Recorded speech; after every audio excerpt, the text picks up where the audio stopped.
ThreatLocker implements a least privileged approach to cybersecurity, blocking every executable unless specifically authorized by your team. This methodology mitigates ransomware, supply chain attacks, and zero-day exploits. It ensures 24/7, 365 protection for your organization. To learn more about how ThreatLocker can help prevent known and unknown threats in your digital environment, safeguard your data and operations from threat actors, and align your organization with compliance frameworks, visit securityweekly.com/ThreatLocker. Global enterprises rely on Savient's Identity Cloud for unparalleled visibility and control over every single human and machine identity. Enterprises can better secure business processes, enable digital operations, and empower everyone who works for them and with them.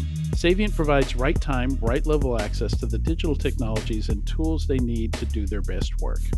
Visit securityweekly.com/Savient to schedule a demo.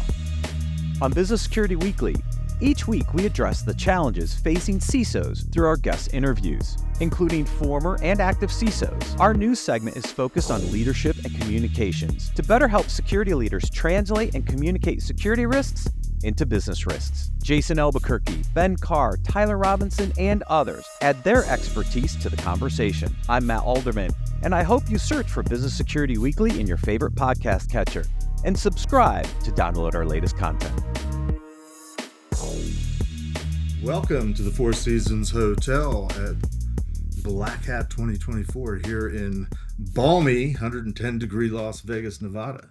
This segment is sponsored by Semperis, and I am here today talking to Marty Momdjian, who is the general manager for something called ReadyOne. We're going to learn about what that is today, as well as the EVP of Services for Semperis. Welcome to steamy Las Vegas. Very hot Las Vegas. This is very hot. It is oppressively hot here. And we have lots of lights in this room. But as far as you guys are concerned, we are calm, cool, and collected. So, Marty, tell us a little bit about yourself, how you got into cybersecurity. So, been in cybersecurity healthcare for about 15 years. Okay. Mainly, I've been on the hospital side around EMR support, cybersecurity, and very focused on resilience and incident response. Okay. So, former CTO and CISO of a healthcare system, chief architect doing EMR implementations. Last 4 or 5 years, mainly focused on true incident response and recovery for healthcare organizations that have ransomware attacks or major cyber events. Gotcha. So really my focus area. I think I'm hearing the answer to my question is why the focus and the interest on hospitals? It sounds like it's what you grew up in. It's what I grew up in. It's what your passion is. And I mean, I'm a consultant by day, and I don't think I've ever actually worked for a hospital, but I've been in them, and I know how they're typically pretty woeful in terms of keeping up with technology and all sorts of arguments about security and security interfering with, actually patient care and things like that. How do you Semperis approach hospitals and of course you're talking about incidents. It would be nice if we weren't talking about incidents and we were talking about prevention. Yeah. But I mean, what talk about the problem of hospitals in a nutshell. I mean, you've lived it, and then how is Semperis trying to help? So problem-wise, in the last 3 to 4 years, have started to evolve, getting a little better with security, working with IT operations, working with finance, working with clinical operations. Healthcare is complex, right? Especially on the provider side, where most organizations really hyper-focused and spent money on the modern EMR in the last 10 years. Right. And security was just becoming a byproduct of that, right? We'll put security into place when we need it.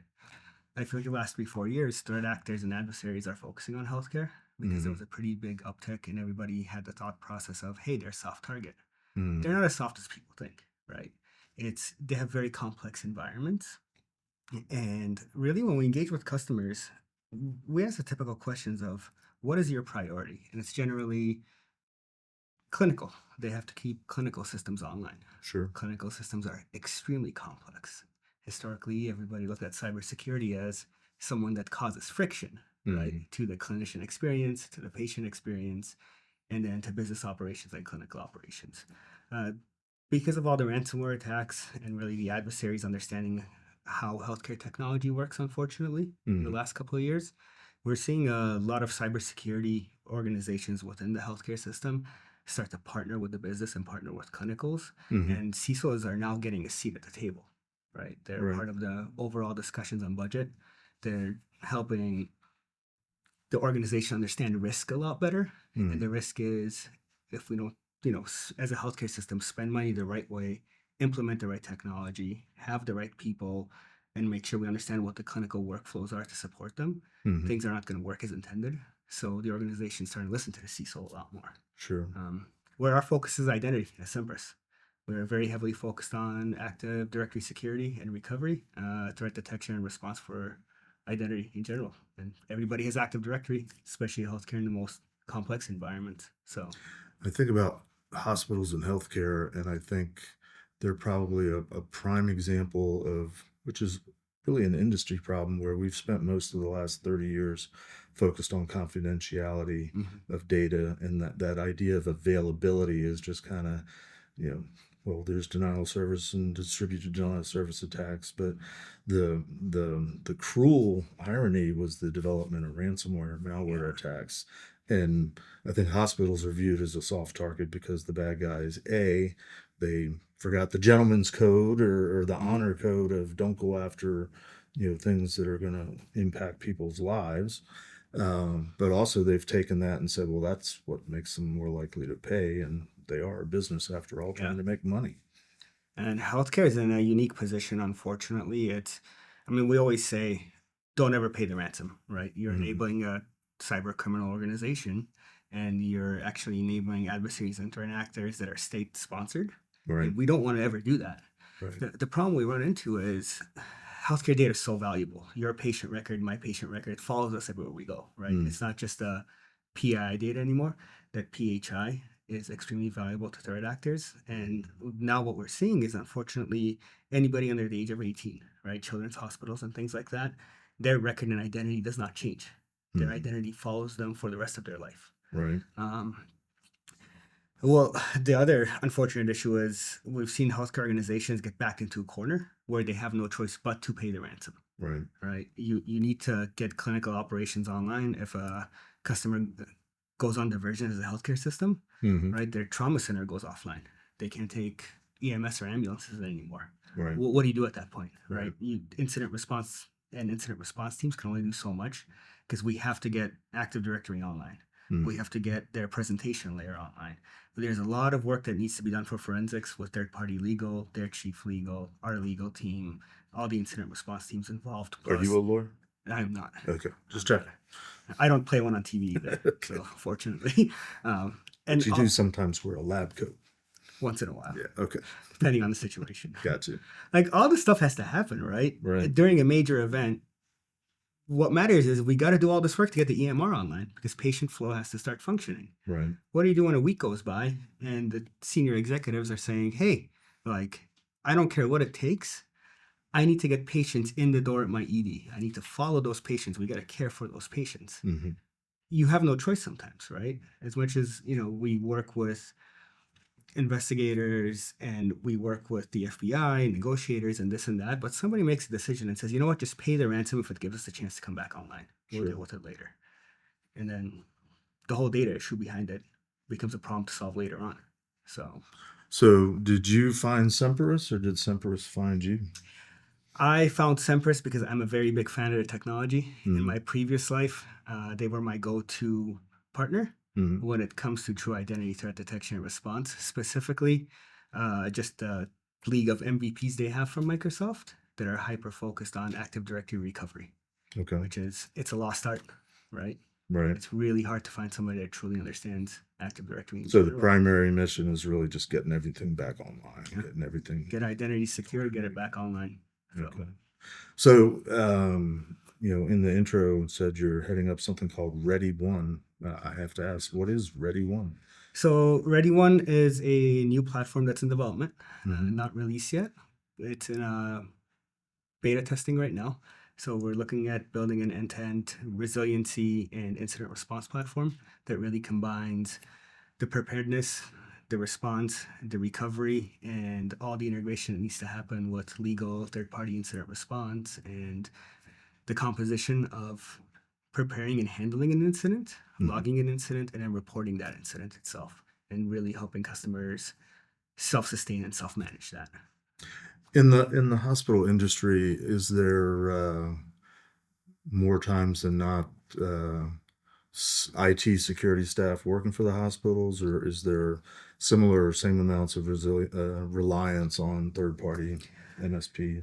It's a mixed. When you look at IT as a general, right? There's cybersecurity IT operations. There's informatics, clinical IT operations. Usually, bigger organizations have in-house IT that really understand the healthcare system and their operations, right? And their cybersecurity and IT fall inside of that. Mid-sized organizations, you have MSSPs and MSP support, and there's some great, coverage and support out there. So it's a mixed bag, really. Then the third party, there's outsourcing when it comes to third party applications and infrastructure for healthcare, which is infinitely more complex because of third party risk, right? Right.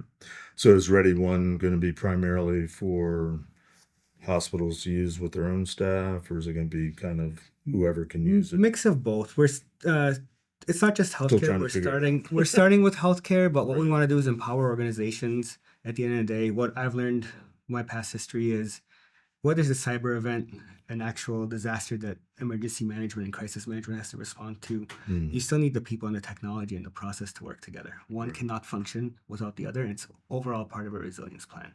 Our goal is we want to take this product to healthcare and to other industries as well, and say, the plan is in your head, right? In a healthcare system, EMR goes down, clinical operations knows what to do. It may not be documented, but they know what to do. Incident response knows what to do. They know the third party they have to call. They know the forensics that they have to do with third party and legal support. We want to empower them to organize that in a single platform to handle everything end to end, to always make sure they're in a prepared state and bridge that gap, not just for healthcare, but for everybody between incident response, crisis management, and the business continuity and resiliency team, and extend it out to the third parties they need support from. Gotcha.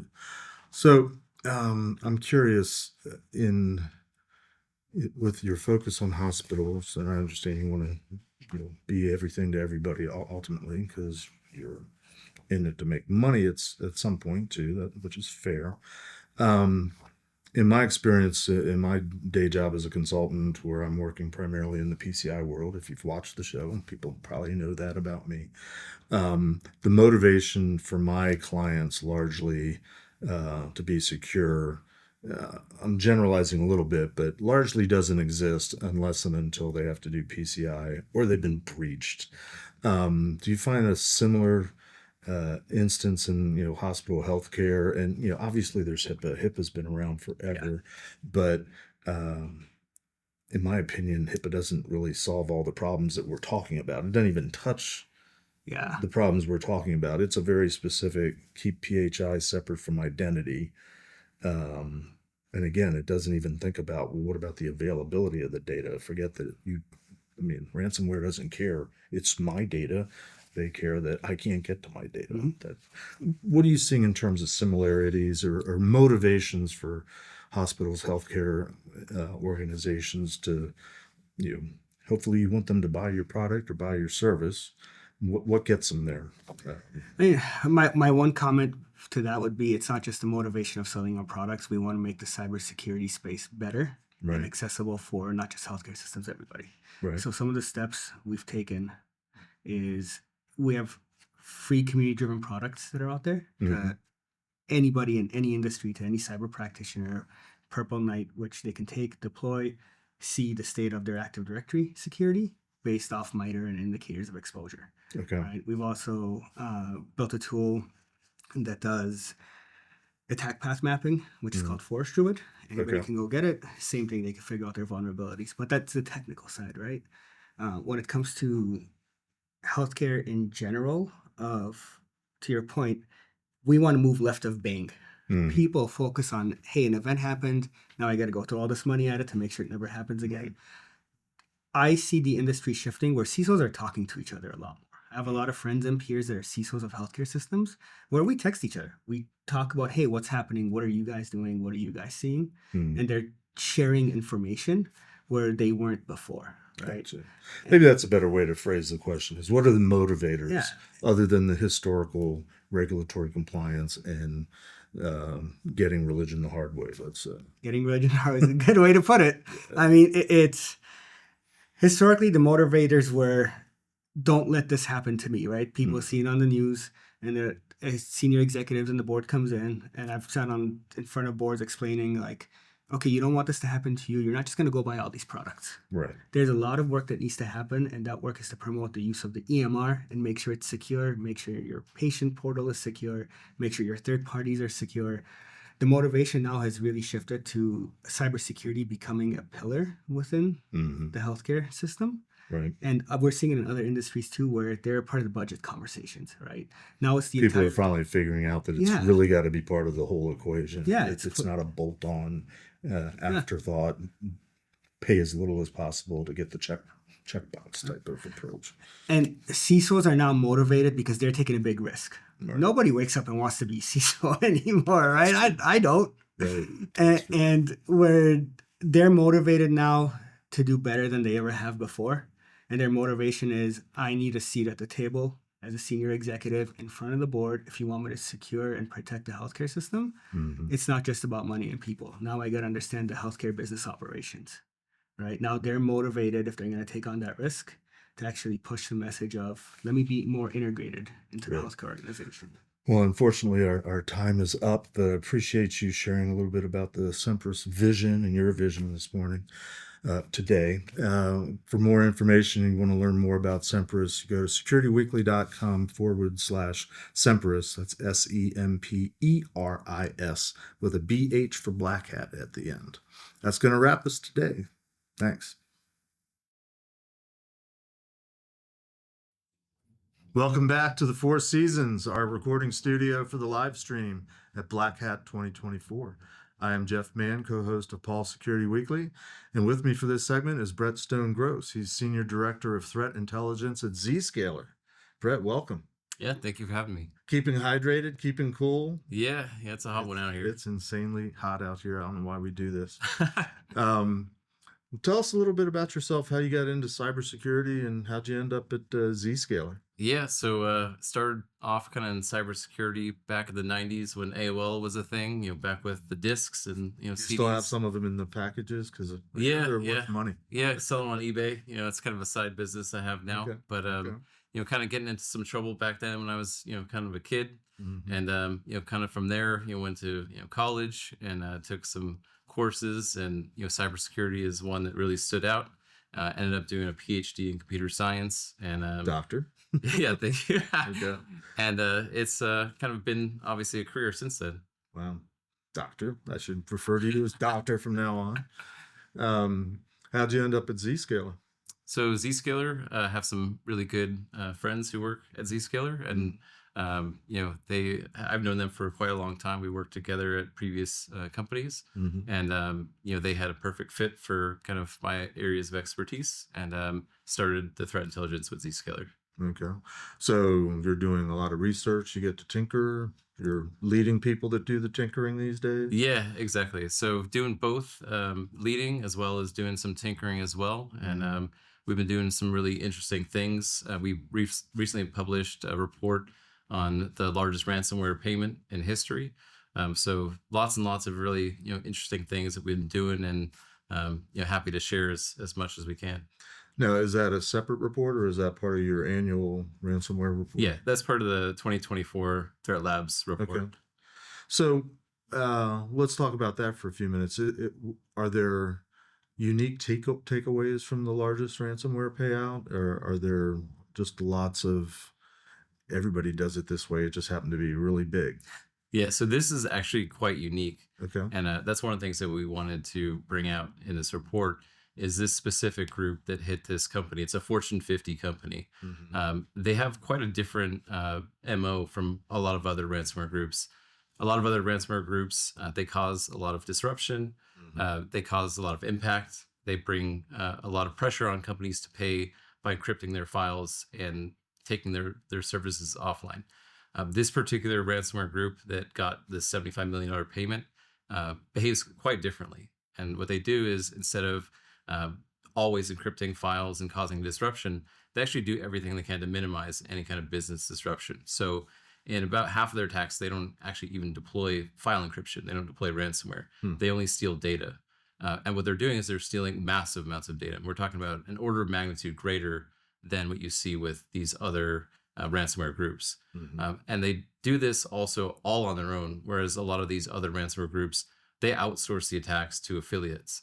And these affiliates also cause a lot of problems. Like there's usually rules of what they're supposed to be able to do and not do.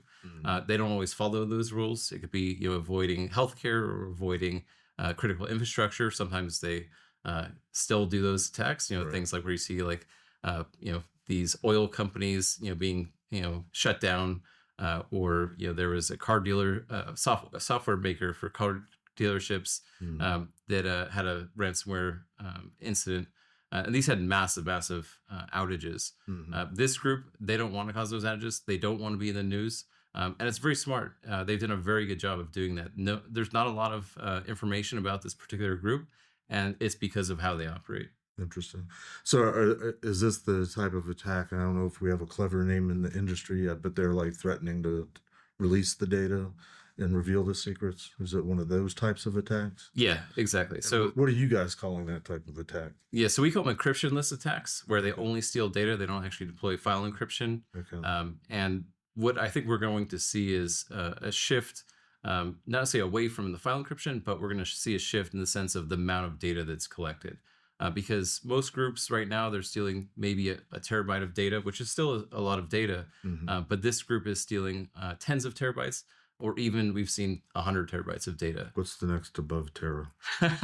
Peta. Peta. Okay. You're a doctor. You should know that. Okay. So petabytes of data is what we're approaching. Yeah. Okay. What is besides issuing reports telling people danger, danger, what does Zscaler do to help organizations protect against these types of attacks? Yeah, so there's a lot of things that companies can do. We offer, of course, services to protect against ransomware attacks. There's many different things that you can do to protect yourself. Starting with basic IT hygiene, but also implement. That's going to be my next question. What is there besides just doing basic IT security hygiene? So, we offer solutions like a zero trust infrastructure. So something that, moves past that, traditional VPN model where it's kind of a castle moat and you assume that once somebody's on the network, they're trusted. That's usually, all these cases, they don't have a zero trust infrastructure. There's a VPN, they connect to it. And from there, they're able to move laterally and compromise, all sorts of different systems, and then gain access to, the entire corporate network. Gotcha. Going back to the report a minute. So obviously you're talking about more things besides this one particular incident, but what are some of the other highlights or lowlights, depending on your perspective of your report? Yeah, so there's been a lot of interesting developments over the last year. In particular, there's been a lot of law enforcement activity. Previously, law enforcement has gone after kind of some of these ransomware groups themselves with mixed levels of success. In the last year, law enforcement has also been going after what we call initial access brokers. And these are the ones that are conducting the actual attacks, and then they gain access to a network, and then they usually deploy one of these ransomware families malware. So not only going after the ransomware groups themselves, but also those who are conducting the breaches as well. And there's been also kind of mixed levels of success. I think it's a good thing. Obviously, the more pressure that can be brought against those behind these attacks, because at the end of the day, this is a human problem. Your weakest link is, the human, and also there's humans conducting these attacks. So we saw, and also our team participated in some of these law enforcement actions. And overall, I think it'll kind of increase the cost of doing business for these ransomware groups, which in the end is a good thing. A lot of them even operate like businesses. They have a business kind of organization that people have different teams and different responsibilities. Well, you already implied that they outsource. Yep, exactly. And the other thing too, we highlighted in the report is, what do some of the groups do in terms of like when law enforcement pressure is brought on? A lot of times they'll rebrand under a different name because a lot of these are almost reputation based. So when you pay a ransom and you get either the file decryption tool, if it works, if it doesn't work, they have a problem. They have a reputation problem. And there's also the reputational issue if they don't delete the data after you pay them to delete the data. Right. So we've seen like groups Rebrand. We've seen there's a group called Lockbit where the person behind it was indicted by the FBI and UK law enforcement. And so far, that person keeps doing business as usual. But it's probably also another matter of time before they also decide to rebrand to kind of try to boost that reputation back to like their former glory. So you talked about how you do investigation analysis of these various types of attacks and the groups that are doing it. Are you learning about the groups based on coding techniques, behaviors? Don't not to reveal your secret sauce, but what are the types of things that you guys are seeing that are characteristic? I guess? Yeah, so my team has built a lot of automated tooling so that we can take malware samples at scale and process millions of samples and identify what they are and extract threat intelligence from those samples. So that can be anything from like indicators of compromise to encryption keys to campaign IDs, and that allows us to track over time and at scale all these different threat groups, what they're doing, how their tools work, and we do that through reverse engineering. So we are looking, at a very low level of how these tools work or how this malware works. We also look at ransomware to see if there's any design flaws in the way they've implemented their cryptography. In a lot of cases, there are flaws that we can leverage or exploit to decrypt files for free as well. Right. Former cryptanalyst at NSA, not surprised that nobody does crypto right or do it well. This is all very fascinating to me. Are you also, it sounds like, well, you implied you go as far as to do, expert witness testimony if, when the bad guys do get caught, that type of thing. So we don't, I guess, testify in courts and stuff like that. I haven't yet, I guess. Yeah. So usually, like when we work with law enforcement, we provide technical our technical skills, so that could help them understand what the threats are, how to combat the threats. If there's weaknesses that potentially be leveraged, for example, to clean systems remotely, we have provided that technical expertise to them. Gotcha. But you're more helping them, steer them in the right direction, perhaps trying to find the bad guys. Yeah, because I'm assuming you guys have sort of profiles on a lot of different groups, whether they've been positively identified or not. Which begs the question: who gets to declare an APT and number them? So every company does it differently. Okay, is the short answer. All right, and also the naming. There is no authoritative source for naming. Yeah, it's kind of. Every company does it differently. Some companies, choose their own conventions. Some are number based, some are, animal based, or spider based. Gotcha. CrowdStrike, and others, use colors and things of that sort. Interesting. So what's Zscaler's method or methodology for naming? So generally, like we try to choose if it's already a known group, something that it's probably, we usually try to choose the most common name. We don't like to reinvent the wheel or try to create more confusion. So that's how we feel about it.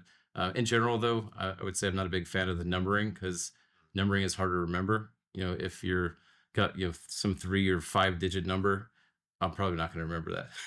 Gotcha. So what does Zscaler do then? Just for our audience that might be not familiar with you, what do you do in terms of products and tools and things to help organizations? Yeah, so a lot of the tooling like that my team builds is directly integrated to our product. So anytime we come across these samples, so we can push them to our cloud, and that protects our customers across our entire cloud base. In addition to that, understanding how they operate and what techniques they use and what tooling they use, we can also build defenses and make sure that our customers are well protected. So at the end of the day, you're a monitoring platform. Is it agent based? Is it network based? All of the above? So it's an agent that you install on your endpoint, okay. And from that it tunnels all your traffic through our cloud.